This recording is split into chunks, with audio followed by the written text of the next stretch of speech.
یہ اللہ کا کلام ہے، جس کی جتنی بڑی ذات ہوتی ہے اتنی ہی اس کی بڑی بات ہوتی ہے۔ یہ قرآن اللہ کی بات ہے، اللہ کی ذات سب سے بڑی ذات ہے، تو پھر اللہ کی بات قرآن بھی سب سے بڑی بات ہے۔ جیسے خدا کی شان بلند ہے، ایسے ہی ساری کتابوں پر قرآن کی شان بلند ہے۔ قرآن ایسی عظیم کتاب ہے کہ جو اس سے نسبت جوڑتا ہے وہ بھی عزت پا جاتا ہے۔ معمولی سی لکڑی جب رحل بن کے قرآن سے نسبت پاتی ہے تو سینے سے لگایا جاتا ہے۔ معمولی سا کپڑا جب قرآن کا جزدان بنتا ہے تو پھر چوما جاتا ہے، پیشانی سے لگایا جاتا ہے۔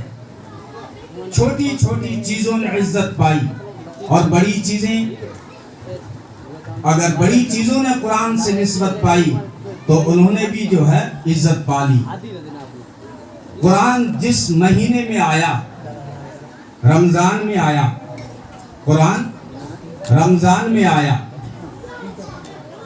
نازل کرنے والا رب رحمان جس پہ نازل ہوا وہ نبی آخر الزمان صلی اللہ علیہ وسلم، جبریل تو بیچ میں واسطہ درمیان، لیکن جس مہینے میں آیا وہ رمضان، تو رمضان سارے مہینوں کا سردار بن گیا۔ جس رات میں قرآن آیا شب قدر، وہ ساری راتوں کی سردار بن گئی۔ جو فرشتہ لے کر قرآن آیا وہ فرشتہ سارے فرشتوں کا سردار بن گیا، اور جس نبی پہ نازل ہوا وہ نبی سارے نبیوں کا سردار۔ جس عضو پہ نازل ہوا دل پر، تو دل باڈی کا سردار بن گیا۔ یہ قرآن عزتیں دلاتا ہے۔ تو میرا میسج یہ ہے کہ جو ہے ہم دینی اور دنیاوی دونوں تعلیم کو حاصل کریں، کہ اسلام میں تعلیم میں تقسیم نہیں ہے۔ یہ تو انگریز کا جب اخراج ہوا اور ہمارا ملک تقسیم کا شکار ہوا، ہماری بہت ساری چیزیں تقسیم ہو گئی، کئی صوبے تقسیم ہوئے، شہر تقسیم ہوئے، دیہات تقسیم ہوئے، ہماری رشتہ داریاں تقسیم ہوئی، کئی خاندان تقسیم ہوئے، کئی نادان تقسیم ہوئے، کئی ذہین و فہیم تقسیم ہوئے، تو تعلیم بھی تقسیم ہو گئی۔ ورنہ محمد عربی صلی اللہ علیہ وسلم نے جو فرق سمجھایا تھا وہ یہ تھا، علم نافع اور علم غیر نافع، نفع دینے والا علم اور نفع نہ دینے والا علم۔ نفع دینے والا علم مانگا گیا اور نفع نہ دینے والے علم سے پناہ چاہی گئی۔ اگرچہ علم وحی تھا، علم شرعی تھا، آسمانی علم تھا، لیکن اگر ذات کو فائدہ نہیں ہوا تو بلعم باورا کو سسکتا ہوا کتا کہا گیا۔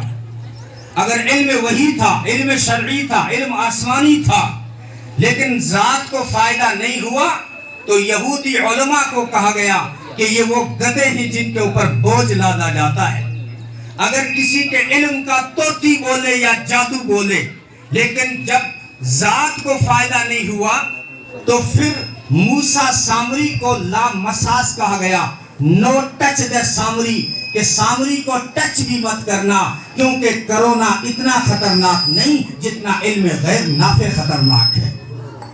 اور اگر عصری علوم میں سے ہو، چاہے وقت کا تالیس ہو، جالینوس ہو، فیثاغوس ہو، ڈیموکرات ہو، بکرات ہو، سقراط ہو، ارسطو ہو، افلاطون ہو، لیکن جب اپنی ذات کو نہیں پہچانا، رب کائنات کو نہیں پہچانا، تو جاہلون ہی رہے۔ یہ تو اسلام آیا جس نے تعلیم کو بیلنس بخشا، علم کو اپنی صحیح مسند اور منزل پہ بٹھایا۔ نبی پاک صلی اللہ علیہ وسلم نے یہ فرق ہی ہٹا دیا کہ یہ دینی تعلیم ہے، یہ دنیاوی تعلیم ہے، نہیں، بلکہ یہ انگریز نے جب مسلمانوں سے علم حاصل کیا، اس نے چالاکی یہ کی